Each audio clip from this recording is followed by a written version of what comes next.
ನೃತ್ಯವನ್ನ ಬದುಕಿನ ಉಸಿರಾಗಿಸಿಕೊಂಡು ದೇಶ ವಿದೇಶಗಳಿಗೆ ದಂಡಯಾತ್ರೆ ಕೈಗೊಂಡು ಬದುಕನ್ನ ಗೆದ್ದುಕೊಂಡ ಕಲಾವಿದೆ ಶ್ರೀಮತಿ ದರ್ಶಿನಿ ಮಂಜುನಾಥ್. ಚಿತ್ರದುರ್ಗದ ಸುಪ್ರಸಿದ್ಧ ವೈದ್ಯ ಡಾಕ್ಟರ್ ತಿಪ್ಪೇಸ್ವಾಮಿ ಮತ್ತು ಶ್ರೀಮತಿ ನಾಗರತ್ನ ಅವರ ಪುತ್ರಿ ದರ್ಶಿನಿ ಅವರಿಗೆ ಬಾಲ್ಯದಿಂದಲೇ ರಾಗಕ್ಕೆ ತಾಳಕ್ಕೆ ಹೆಜ್ಜೆ ಹಾಕುವ ಮನ. ಹೀಗೆ ನೃತ್ಯದ ಭಾವಕ್ಕೆ ಅದರ ಭಂಗಿಗೆ ಮಾರು ಹೋದ ದರ್ಶಿನಿಯವರ ಬೆಂಬಲಕ್ಕೆ ತಂದೆ ತಾಯಿ ನಿಂತದ್ದೇ ತಡ ಬದುಕು ಹೊಸ ವಿಸ್ತಾರವನ್ನ ಕಂಡಿತು. ತಂದೆ ಜಿಲ್ಲಾ ಸರ್ಜನ್, ಸರ್ಕಾರಿ ನೌಕರರು. ಅವರು ಹೋದಲ್ಲೆಲ್ಲ ಮಗಳ ನೃತ್ಯ ತರಬೇತಿ. ಬರೋಬ್ಬರಿ 10 ವರ್ಷ ತಂಜಾವೂರು ಶೈಲಿಯ ನೃತ್ಯ, ನಾಟ್ಯಗುರು ಮೇರು ಪರ್ವತ ಪದ್ಮಿನಿ ರಾವ್ ಅವರ ಜೊತೆ ನೃತ್ಯಕ್ಕೆ ಹೆಜ್ಜೆ. ನಂತರ ನೃತ್ಯ ರಂಗದ ಧ್ರುವತಾರೆ ಮಾಯಾರಾವ್ ಜೊತೆ ಕಥಕ್ ನೃತ್ಯ ಯಾತ್ರೆ, ನಾಟ್ಯ ಇನ್ಸ್ಟಿಟ್ಯೂಟ್ನಿಂದ ಕೊರಿಯೋಗ್ರಫಿ ಪದವಿ, ಬೆಂಗಳೂರು ವಿವಿ ಜ್ಞಾನ ಗಂಗೋತ್ರಿಯಿಂದ ಭರತನಾಟ್ಯದಲ್ಲಿ ಎಂಎ ಸ್ನಾತಕೋತ್ತರ ಪದವಿ. ಅಷ್ಟೇ ಅಲ್ಲ, ರೇವಾ ವಿಶ್ವವಿದ್ಯಾಲಯದಿಂದ PhD.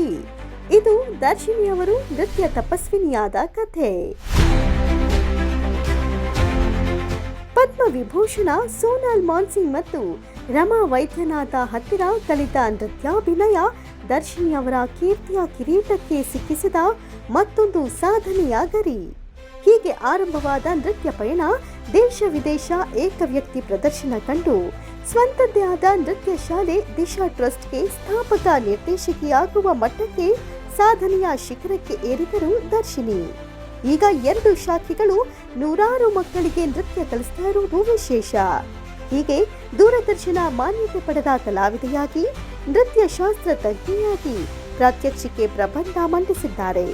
ತಾವೇ ಸಂಯೋಜಿಸಿ ನಿರ್ಮಾಣ ಮಾಡಿರುವ ಇವರ ನಾಟಕಗಳು ದೇಶ ವಿದೇಶಗಳಲ್ಲಿ ಜನಪ್ರಿಯತೆ ಪಡೆದಿವೆ. ಹೀಗೆ ದರ್ಶಿನಿಯವರ ಹಿರಿಮೆ, ಕ್ರಿಯಾಶೀಲತೆ ರಂಗದ ಮೇಲೆ ಬೆರಗು ಪಡೆದಿದೆ. ಕಲಾಭೂಷಣಿ, ಪ್ರಜಾಭೂಷಣಿ, ಕರ್ನಾಟಕ ಕಲಾರತ್ನ ಪ್ರಶಸ್ತಿ ಸೇರಿದಂತೆ ಪ್ರತಿಷ್ಠಿತ ಕೆಂಪೇಗೌಡ ಪ್ರಶಸ್ತಿಗೆ ಇವರು ಭಾಜನರಾಗಿದ್ದಾರೆ. ದರ್ಶಿನಿ ಮಂಜುನಾಥ್ ಸಾಧನೆಗೆ ನಮ್ಮ ಮನ್ನಣೆ. ಕಲೆ ಮತ್ತು ಸಂಸ್ಕೃತಿ ಕ್ಷೇತ್ರದಲ್ಲಿ ಕೊಡಮಾಡುವ ಶ್ರೇಷ್ಠತೆಯ ಸಾಧಕಿ 2025ರ ಪ್ರಶಸ್ತಿ ನೀಡಲಾಗುತ್ತಿದೆ.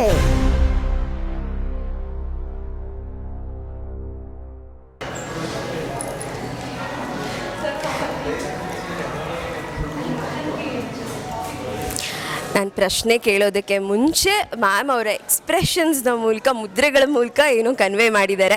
ಅದೇನು ಅಂತ ಈಗ ನಾವು ನಮ್ಮ ವೀಕ್ಷಕರಿಗೆ ತಿಳಿಸೋಣ. First of all, doctor Darshini ಅವರು ಇವತ್ತು ಸಾಧಕಿಯಾಗಿ ನಮ್ಮ ಮುಂದೆ ಇದ್ದಾರೆ. ಅವಾರ್ಡನ್ನು ತಗೊಳ್ತಾ ಇರೋದಕ್ಕೆ ಕಂಗ್ರ್ಯಾಚುಲೇಷನ್ಸ್ ಮ್ಯಾಮ್. ಎಸ್, ಈಗ ನೀವು ಏನನ್ನು ವ್ಯಕ್ತಪಡಿಸಿದ್ರಿ ಅನ್ನೋದನ್ನು ಮಾತುಗಳಲ್ಲಿ ತಿಳಿಸಿ. ಹೆಣ್ಣು ಅಂದ ತಕ್ಷಣ ನಮಗೆ ಗೊತ್ತು, ಅವಳು ಒಂಥರ ಶಕ್ತಿ ಸ್ವರೂಪಿಣಿ ಅಥವಾ ಅವಳು ಒಂದು ಹೆಣ್ಣಿನ ಒಂದು ಲಾಸ್ಯದ ಪ್ರತೀಕ. ಅವಳೇ ಯಾವಾಗಲೂ ಸಾಧಕಿ ಅನ್ನೋದನ್ನು ಹೇಳಿದೆ. ಸೊ ಈ ಒಂದು ದಿನ ಅವಾರ್ಡನ್ನು ತಗೊಳ್ತಾ ಇರೋದಕ್ಕೆ ಎಷ್ಟು ಖುಷಿ ಇದೆ. ಆ್ಯಂಡ್ ಇದು ನಿಮ್ಮ ಎಷ್ಟನೇ ಅವಾರ್ಡ್? ಅವಾರ್ಡ್ನ ಲೆಕ್ಕ ಹಾಕೋದು ನಂಗೆ ಗೊತ್ತಿಲ್ಲ, ಆದರೆ ಎಲ್ಲ ಅವಾರ್ಡು ನಮ್ಮ ಜೀವನಕ್ಕೆ ಒಂದು ಸ್ಫೂರ್ತಿ ಆಗುತ್ತೆ. ಯಾಕಂದರೆ ಕಲಿತದ್ದು ಕಡಲೆ, ಕಲಿಯಬೇಕಾದದ್ದು ಕಡಲು. ಹಾಗಾಗಿ ಕಲಿಯುವಂಥದ್ದು ಮತ್ತು ಸಾಧನೆ ನಿರಂತರವಾಗಿ ಒಟ್ಟಿಗೆ ಇರಲೇಬೇಕು. ಅದರಲ್ಲಿ ಒಂದು ಅವಾರ್ಡ್ ನಮಗೆ ಒಂದು ಫೆದರ್, ಗರಿ ಥರ ನಮಗೆ ಸಾಧನೆಗೆ ಇನ್ನೂ ಅಡಿ ಮಾಡಿಕೊಡುತ್ತೆ ಅನ್ನೋದು ನನ್ನ ನಂಬಿಕೆ. ಎಸ್, ಖಂಡಿತ ಹೌದು. ಒಂದು ಅವಾರ್ಡ್ ಅನ್ನೋದು ನಮಗೆ ಇನ್ನಷ್ಟು ಕೆಲಸ ಮಾಡೋದಕ್ಕೆ ಒಂದು ಇನ್ಸ್ಪಿರೇಷನ್ ಅಂತ ಹೇಳ್ಬೋದು. ನಿಮ್ಮ ಫೇವ್ರೆಟ್ ಮತ್ತು ಇನ್ಸ್ಪೈರಿಂಗ್ ಇಂಡಿಯನ್ ಡ್ಯಾನ್ಸರ್ ಯಾರು? Doctor Padma Bhushan doctor.